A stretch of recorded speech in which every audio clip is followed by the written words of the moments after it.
In this video, I'm going to show you how you can change your Perplexity search model. If you find this video helpful, please like and subscribe to this channel. Alright, so the first thing you need to do is to go ahead and log into your Perplexity account, and you can now go ahead and enter your search query on the search bar here.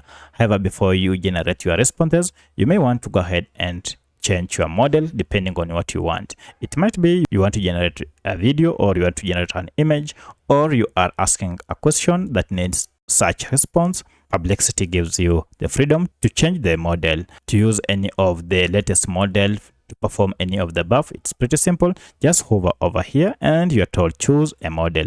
If I click on this, you can see we have options such as Sona, GPT 5.1 currently, Claudia, Gemini 3 Pro, Grok, and the list is endless. Now go ahead and choose your model that you prefer. However, you have to note that some of these models will need you to have a pro account. Go ahead and upgrade your account for you to start searching with these models. If you have any other question, kindly let me know in the comment section. Otherwise, thanks for watching, and let's meet in the next video.